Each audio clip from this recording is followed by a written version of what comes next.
Driving an Edsel is an experience no man should miss. Before it ever rolled onto a showroom floor, it was already being called the car of the future. Built in secret, hyped for years, and backed by unprecedented money and confidence, the Edsel was supposed to secure the next generation of success for Ford Motor Company.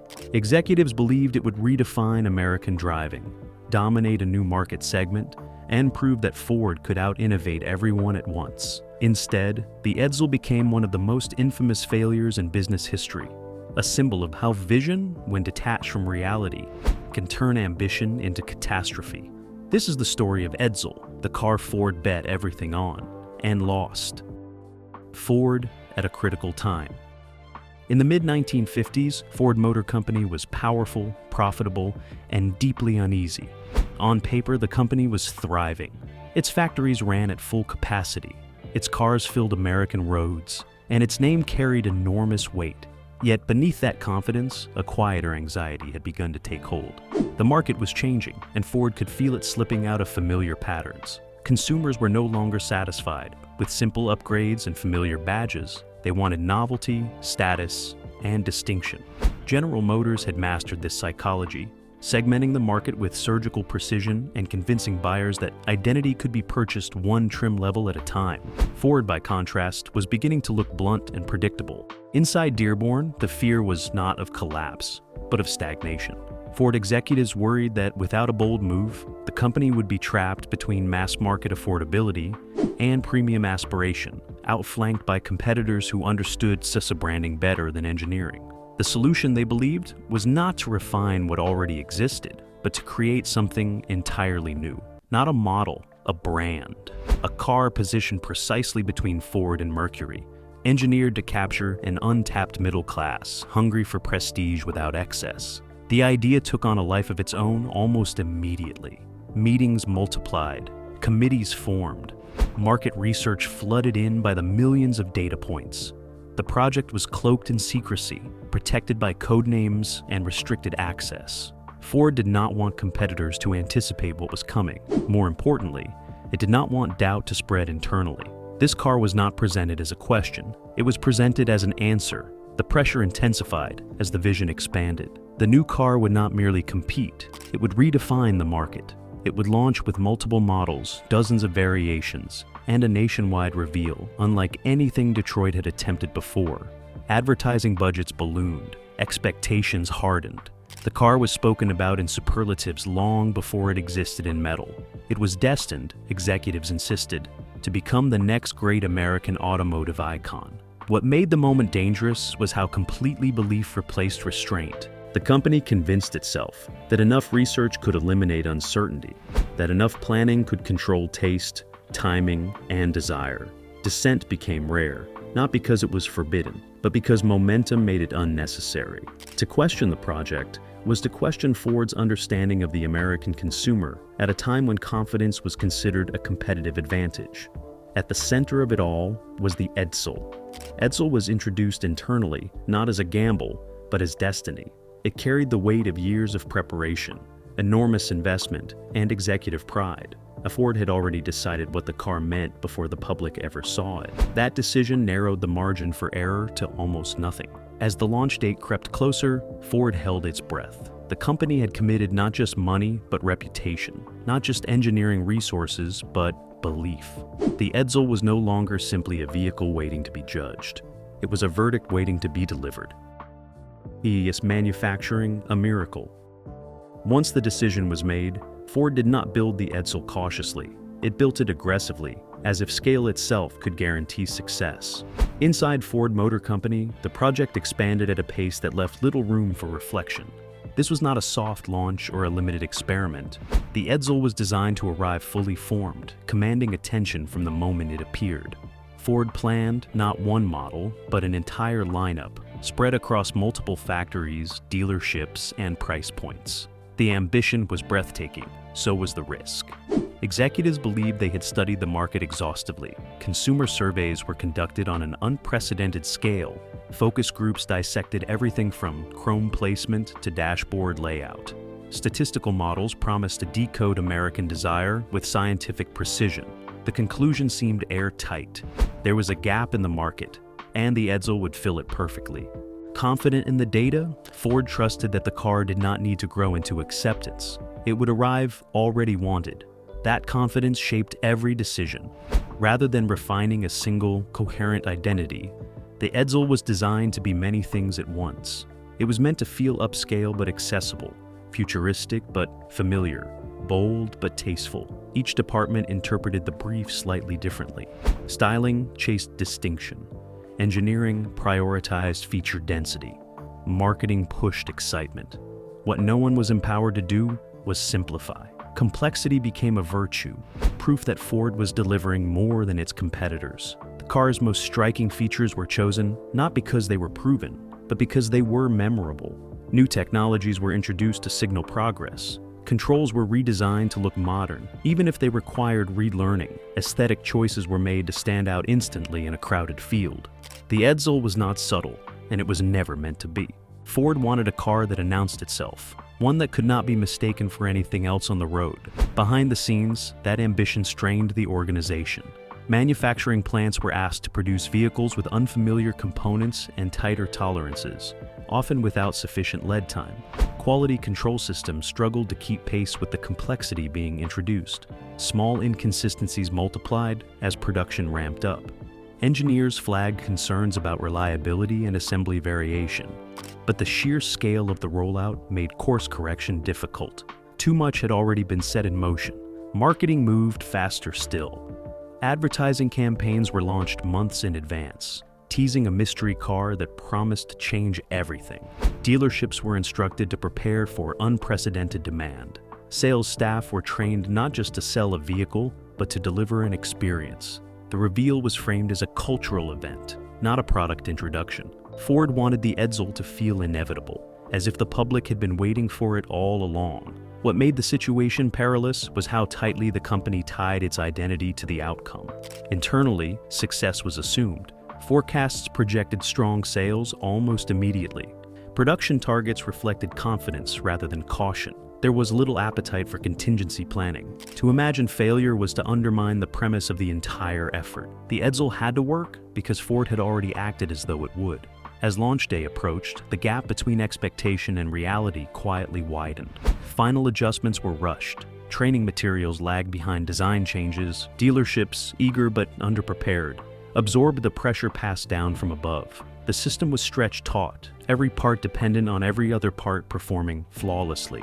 In theory, it was a masterpiece of coordination. In practice, it was fragile, yet from the outside, none of this was visible. What the public saw was confidence.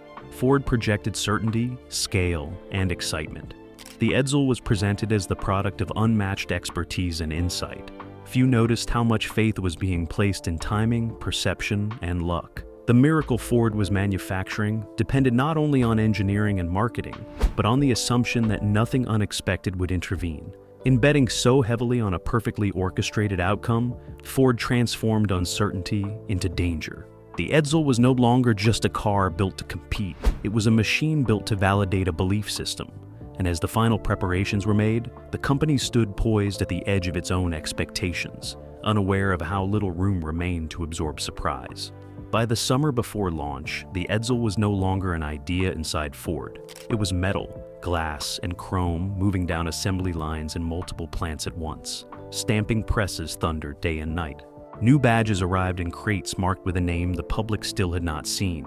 In showrooms, curtains were measured and rehearsed, timed to be pulled back on the same day across the country. Inside Ford Motor Company headquarters, calendars were filled with fixed dates. Advertising buys were locked. Newspaper spreads were printed, radio spots recorded, television scripts approved. There was no pause built into the schedule. The car would arrive when the clock said it would, not when every detail was resolved. On factory floors, workers encountered unfamiliar parts and new procedures layered onto old systems. A transmission control, unlike anything Ford had sold before, arrived late and untested at scale. Wiring looms were routed around features added to satisfy marketing promises. Quality inspectors flagged misaligned panels, sticky controls, and inconsistent finishes. The cars kept moving. Stopping the line was not an option. At dealerships, crates were opened and reclosed. Sales staff were told what to say and what not to say. Training manuals described features that behaved differently from car to car. Managers fielded questions that they could not answer, pointing instead to the date circled on every calendar. The launch would explain everything. It had to. In the executive suites, there were no speeches about risk. There were only progress reports. Units produced, units shipped, units assigned to regions. The numbers rose each week, reinforcing the belief that momentum itself was proof of correctness. Decisions made months earlier hardened into facts that could not be revisited without unraveling the entire plan. The Edsel now existed in thousands of identical forms, parked in rows behind factories, hidden under covers at dealerships, sealed inside trailers moving towards cities across America. Each one carried the same expectation. Each one reflected the same assumption that the public would see what Ford saw. By committing everywhere at once, Ford removed the last safety net. There would be no quiet adjustment, no limited rollback, no chance to learn slowly. When the curtains were pulled, the verdict would be immediate and national. The company had placed its reputation, its planning, and its confidence into a single synchronized moment. The Edsel was no longer a test. It was a reveal. Opening night. The curtains were pulled back on the same morning across the country. In showrooms from California to New York, sales managers stood beside covered cars, coffee growing cold in paper cups, waiting for the doors to open. Newspaper ads hit front porches before sunrise. Radio announcers repeated the name over and over, slow and deliberate, as if teaching the nation a new word. By noon, the mystery was over. The Edsel was no longer a promise. It was standing in full view. The first reactions were quiet. Customers walked slow circles around the cars. They leaned in close, then stepped back. Fingers traced chrome edges, eyes paused on the front grille, lingered, then moved away. Salesmen launched into rehearsed explanations, pointing to features, emphasizing innovation, repeating phrases they had memorized. Some buyers nodded politely. Others frowned without speaking. The excitement Ford had scripted did not arrive on cue. On the test drives, the illusion thinned further. A push of a button produced a hesitation instead of confidence. Gears shifted unevenly. Engines idled rougher than expected. Doors closed with different sounds from one car to the next. These were not dramatic failures. Nothing burst into flames. Nothing collapsed. But the details refused to cooperate. By the end of the first day, service bays were already filling. Mechanics flipped through manuals thicker than usual, hunting for procedures that did not quite match the cars in front of them. Parts counters fielded requests they had not stocked for. Phones rang back to regional offices with the same sentence repeated in different accents. Something feels off. Inside Ford Motor Company, the first reports arrived as numbers. Foot traffic lower than projected, orders below forecast, questions longer than expected. Executives stared at charts that bent gently downward, not sharply enough to panic, but enough to unsettle. The assumption had been momentum. Instead, there was friction. In the days that followed, patterns emerged. Customers complained about controls that felt unfamiliar rather than advanced.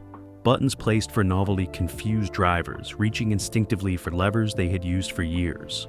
The car demanded attention where others offered habit. Some drivers adapted, many did not. Quality issues surfaced unevenly.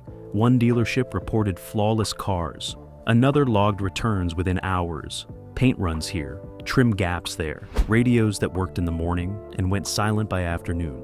Each problem had an explanation. Together, they formed a picture Ford had not anticipated. The press arrived next. Reporters drove the cars, took notes, asked pointed questions. Early reviews avoided harsh language but noted discomfort. Words like odd, busy, and awkward appeared in print. The tone was curious, then cautious. Headlines softened expectations rather than amplifying them. The Edsel was not ridiculed yet, but it was not embraced either. Behind the scenes, calls intensified. District managers relayed dealer frustration. Advertising teams requested clarifications. Engineering departments received lists that grew longer by the day. Fixes were proposed, then slowed by logistics. Changing one part required coordinating multiple plants already committed to output. Every adjustment rippled outward. At dealerships, the mood shifted from anticipation to defensiveness. Salesmen began steering customers back toward familiar models parked nearby. The Edsel remained on the floor, polished and lit, but conversations drifted away from it. Managers adjusted expectations quietly, lowering targets on whiteboards after closing. In manufacturing plants, cars continued to roll off the line. Stopping production was unthinkable. Thousands had already been built, thousands more were scheduled. Each completed vehicle represented sunk cost and stubborn hope. The line moved forward because it always had. Inside meeting rooms in Dearborn, conversations shortened, voices dropped, reports were read faster. No one spoke about disaster. The language stayed technical, addressable issues, consumer education, early adoption curves. But the tension was visible in posture and pacing. The confidence that had carried the project through its launch was no longer automatic. The Edsel sat in driveways, parking lots, and showrooms across America, identical in name and wildly inconsistent in experience. It had arrived exactly as planned.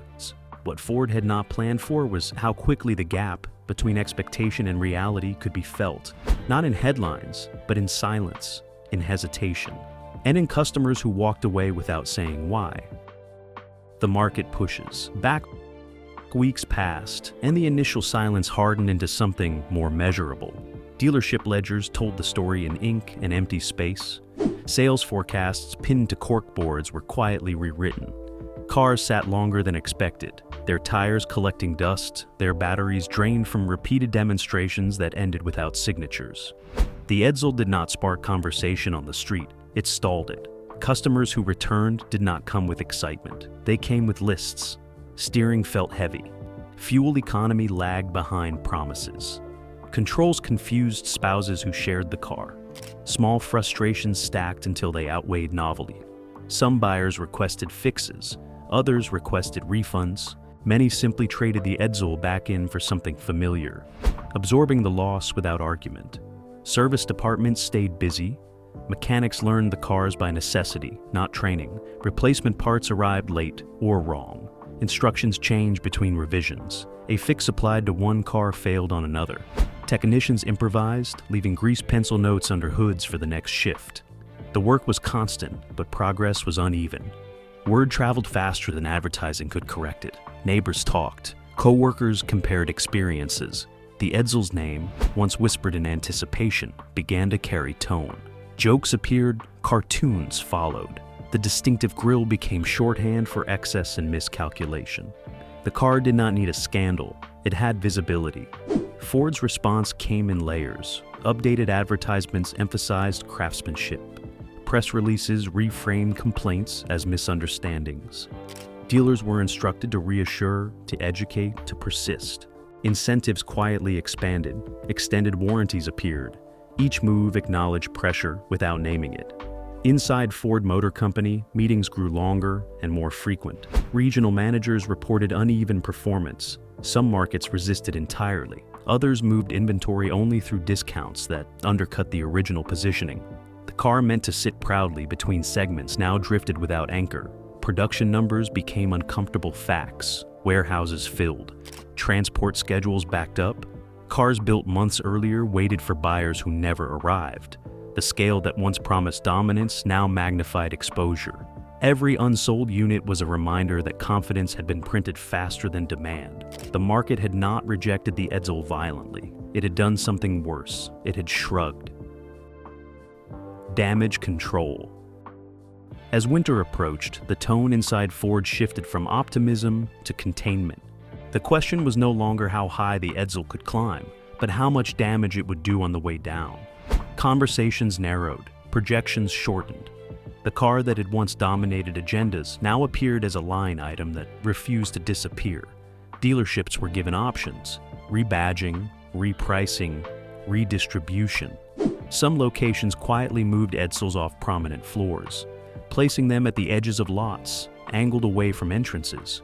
Sales staff stopped leading with the name. It became a secondary suggestion, offered only after safer choices were declined. Inside factories, output slowed, then stopped. The lines did not shut down ceremonially, they wound down. Parts shipments were reduced, shifts were reassigned, workers moved on without speeches. The absence felt louder than any announcement. Publicly, Ford avoided finality. Statements emphasized learning, adjustment, and focus. The Edsel was described as a chapter, not a conclusion. But internally, decisions were already made. Marketing budgets were cut, development halted, support teams shrank. The company prepared to absorb the loss quietly, hoping attention would move on. The press did not let go easily. Postmortems followed. Analysts tallied costs. Comparisons were drawn. The Edsel became a reference point, a caution cited in boardrooms far beyond Detroit. Its name detached from the car itself and entered language as shorthand for overreach.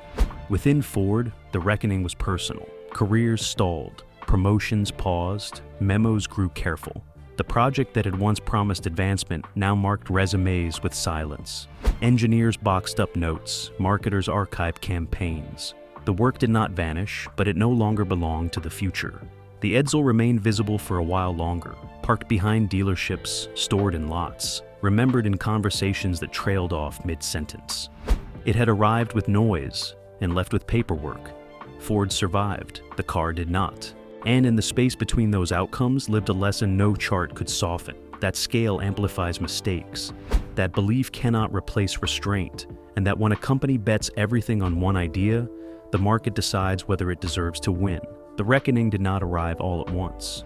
It crept in through spreadsheets, through inventory reports that refused to shrink, through meetings that ended without decisions. Inside Ford Motor Company, the Edsel stopped being discussed as a car and started being discussed as a problem. Not a loud problem, a persistent one, the kind that sits in the corner of every room, waiting to be acknowledged. The numbers told a story no one wanted to narrate out loud. Production had far outpaced demand. Warehouses and dealer lots were still crowded with unsold cars, each one representing labor, materials, advertising dollars, and confidence already spent. Discounts were applied, then deepened. Incentives piled on top of incentives. Even then, the cars moved slowly. Every sale required persuasion. Every transaction chipped away at margins that had already thinned to nothing. Accounting departments began to itemize the damage. Advertising budgets that had once seemed bold now looked reckless in hindsight. Tooling costs for unique parts had no second life. Training programs, dealer renovations, launch events, and nationwide promotions added up to a sum that could not be softened by optimism. The Edsel had not just failed to make money, it had absorbed it. Shareholders noticed. Analysts adjusted forecasts. Confidence, once assumed, now required explanation. Questions came in carefully worded letters and pointed calls. How did this happen? What safeguards failed? How would it be prevented next time? Ford responded with restraint, offering measured statements that emphasized resilience and long-term focus, but the unease lingered. The Edsel had cracked the image of inevitability that large companies depend on. Inside headquarters, the mood changed. Hallways that once buzzed with speculation about expansion and growth now carried quieter conversations. Senior leaders reviewed decisions not for inspiration, but for exposure. Committees revisited approval processes. Words like oversight and accountability appeared more often in memos. The company did not panic, but it tightened. The reputational cost proved harder to calculate. The Edsel's name spread beyond sales figures and balance sheets. It became shorthand. Late-night hosts referenced it. Cartoonists exaggerated it. Business schools began to take notes. The car was no longer just a product failure. It was a cultural marker, a symbol of excess confidence and misread desire. Ford could not recall it, rebrand it, or explain it away. Dealers felt the impact acutely. Relationships strained, trust eroded. Many had invested in showroom upgrades and inventory based on Ford's assurances. Now they faced customers who asked uncomfortable questions and walked away smiling thinly. Some dealers demanded compensation. Others absorbed losses quietly, adjusting their faith in corporate promises. Within the workforce, the damage registered in subtler ways. Engineers who had poured years into the project watched their work become a punchline. Marketers who had crafted elaborate campaigns saw them archived without ceremony. Managers who had championed the Edsel stopped mentioning it. The silence was not punitive, but it was unmistakable. This was not a success to be claimed or a failure to be publicly dissected. It was something to move past as efficiently as possible. Ford's strength lay in its size and history. It could absorb losses that would have crippled smaller firms. It could reallocate resources, redirect focus, and continue building cars people wanted. But the Edsel left a residue that could not be written off. It forced the company to confront the limits of scale, the dangers of certainty, and the cost of believing that enough planning could eliminate unpredictability. The car that had been designed to secure Ford's future now sat as a caution in its present, not because it had destroyed the company, but because it had revealed how vulnerable even the strongest institutions become when belief outruns discipline. The damage was measurable in dollars, but its deeper impact lay in hesitation, in second-guessing, in the quiet awareness that the market could no longer be commanded. Ford moved forward because it had to. But it did so carrying the weight of a lesson learned the hard way. The Edsel had not broken the company, it had humbled it. For the internal reckoning. Inside Ford, the Edsel did not end with an announcement. It dissolved slowly into routine, into reorganizations and revised priorities that avoided naming the thing everyone understood. The project disappeared from agendas without explanation. Meetings once dedicated to its expansion were reassigned, their rooms filled with new charts and safer discussions. The car remained present only in glances and in what was no longer said. Leadership reviews began quietly. Decisions were retraced not to assign public blame, but to identify fault lines. Why had complexity gone unchecked? Why had warning signs been interpreted as noise? Why had scale been mistaken for certainty? Reports circulated, heavy with neutral language, their conclusions implied rather than stated. Responsibility diffused upward and outward until it belonged to the system itself. Careers stalled in subtle ways. Promotions slowed. Transfers became common. Some executives were reassigned to roles that carried less visibility. Others left without ceremony. No purge followed. There was no public reckoning. But the momentum that had once propelled people forward through association with the Edsel reversed direction. The project became something to distance from rather than attach to. Engineering departments absorbed the lesson most concretely. New programs were broken into smaller phases. Prototypes lingered longer in testing. Pilot runs replaced full-scale launches. The appetite for sweeping declarations diminished. Innovation continued, but under tighter constraints, with more gates and fewer assumptions. The Edsel had recalibrated tolerance for risk. Marketing shifted as well. Language softened, promises narrowed, campaigns emphasized reliability and familiarity rather than transformation. The company became careful about mystery, cautious with spectacle. The idea that a product could be announced into desire no longer felt convincing. Trust, once shaken, demanded consistency rather than surprise. At the dealer level, relationships were slowly repaired, incentives were renegotiated. Support structures adjusted. Ford worked to restore confidence through stability rather than excitement. The Edsel had strained those ties, reminding everyone that scale could amplify misjudgment as easily as success. What lingered most was restraint. The company had not abandoned ambition, but it had learned to disguise it. Internal language avoided absolutes. Forecasts included margins for error. Plans included exits. The Edsel lived on as a reference point, rarely named, but frequently remembered, whenever enthusiasm rose too quickly. Ford did not retreat from the future. It recalculated its approach to it. The internal reckoning was not dramatic, but it was durable. It reshaped how decisions were framed, how risk was assessed, and how belief was balanced against evidence. The car that had promised everything ended up redefining limits. In doing so, it left behind a quieter, more cautious company, one that understood that survival did not depend on spectacle, but on discipline learned through loss. What was really lost? Years after the last Edsel rolled off the line, the loss it represented could no longer be measured in inventory counts or balance sheets. Those numbers had long been absorbed, written down, and replaced by new projections. What lingered instead was something less visible and far more consequential: time, trust, and a certain kind of confidence Ford would never quite reclaim in the same way. The Edsel had cost Ford more than money. It had cost the company a generation of momentum. While resources were tied up in salvaging, explaining, and quietly dismantling the program, competitors adjusted more nimbly to changing tastes. Product cycles moved forward elsewhere. Lessons that could have been learned incrementally were instead learned all at once, under public scrutiny. The future Ford had tried to seize arrived anyway, but without them leading it. Inside Ford Motor Company, the Edsel became an unspoken reference point. It appeared whenever someone proposed a sweeping launch, a bold new brand, or a dramatic redefinition of identity. The room would go quiet, someone would clear their throat, the proposal would be revised before it reached the next meeting. The loss was not creativity, but innocence. Ford no longer believed that scale alone could bend the market. Externally, the brand carried a scar that refused to fade. The Edsel entered business vocabulary as shorthand for failure driven by overconfidence. It was invoked in articles, classrooms, and boardrooms far removed from the automotive world. Ford could not control that narrative, only outlive it.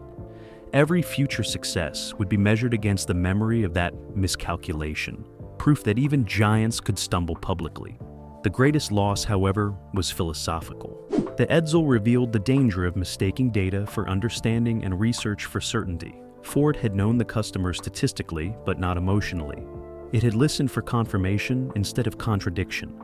In trying to engineer desire, it ignored intuition, restraint, and the value of learning slowly. The company lost faith in the idea that the market could be predicted if only enough questions were asked, and yet something endured. Ford survived precisely because it absorbed the blow rather than denying it. The Edsel did not end the company, it reshaped it. Subsequent decades would see Ford succeed again, but with fewer grand unveilings and more measured bets. The appetite for spectacle diminished. The respect for timing deepened. The Edsel faded from roads, but not from memory. It remained as a warning written into the company's culture, a reminder that innovation is not a performance and leadership cannot be announced into existence. What Ford lost was not everything, but something essential. The belief that ambition alone could guarantee success.